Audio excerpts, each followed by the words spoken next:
Hi girls, and welcome to another video.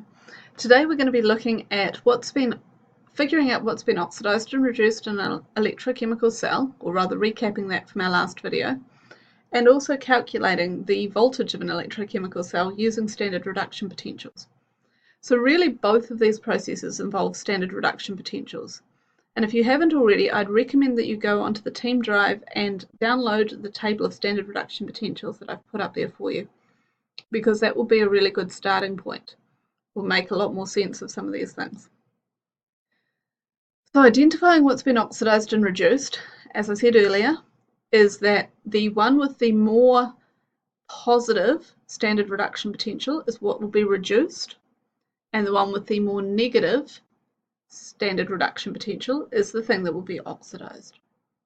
Okay, so calculating the voltage, however, you need to know what's been oxidized and what's been reduced first, because if you don't, then you can't actually calculate the voltage correctly, though you can tell when you've done it incorrectly.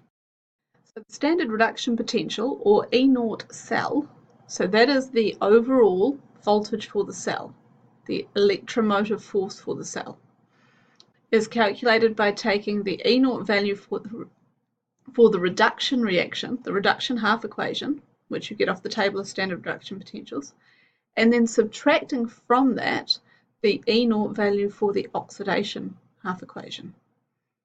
Okay, now if you do that properly and your value is a positive number, then the reaction will be spontaneous. And if you get a negative number when you do that, you've got one of two problems. Either the reaction is not spontaneous, which is certainly a possibility, or you've actually stuffed up which one's been oxidized and which one's been reduced, and you need to go back and have another look at that. So let's have a look at an example of this. And again, I want to come back to our zinc copper cell. This one here, the one that I demoed in class, the one that I've used the example of in the previous videos.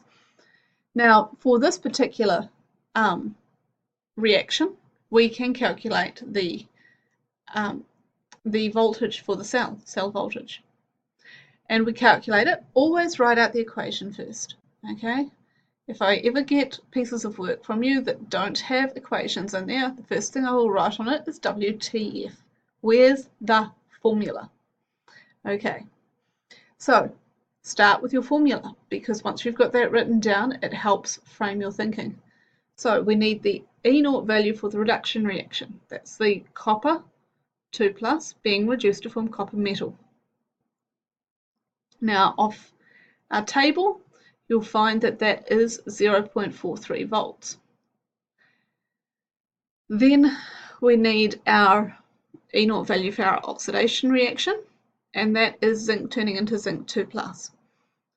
Of course, when you look down your table, you'll see actually what you've got is zinc 2+ turning into zinc. Don't worry about the fact that it's written as a reduction reaction. Just take the voltage value for that half equation, which is negative 0.76, and sorry, I got the copper one wrong, it's 0.34, not 0.43.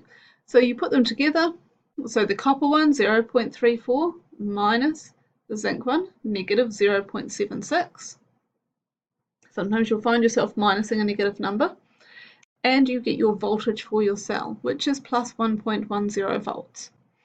Those of you who saw the demo that I did the other day in class, the example we had, we got about 1.08 or 1.09 volts, which is actually really, really good. They don't usually come out that accurately. Why? Because we're not usually working in standard conditions or perfect standard conditions. Okay, so that's how we calculate it. Reduction minus oxidation. Now, you can do that for any electrochemical reaction at all. Sometimes in some textbooks, you'll see it written in a slightly different way, and you'll see it written as E0 of right-hand side, that's RHS, minus left-hand side. And what that's coming back to, if we just come back, the right-hand side in the standard notation up here is our copper, it's our reduction reaction. Left-hand side is our zinc, our oxidation. So right-hand side, reduction, minus left-hand side, oxidation. So it's exactly the same way of doing it. It's just a different way of writing it. This is all fairly straightforward in terms of the math, I hope, but where it comes in is practice. So really what we want to do now is make sure you've got some practice at taking a reaction, writing your cell notation, calculating your E0 values, so your electromotive potential, your electromotive force, your cell voltage, whatever you want to call it, and also making some notes about the observation. So it's really tying through all the things we've looked at so far. Balanced equations, observations, what's been oxidized, what's been reduced, writing cell notation, and calculating voltage. That is where you need to be practicing right now, and that's your good starting point. Okay, I'll see you in the next video, girls, but I hope you do some practice and everything's making sense. If not, bring your questions to class and I can help you there. See you soon.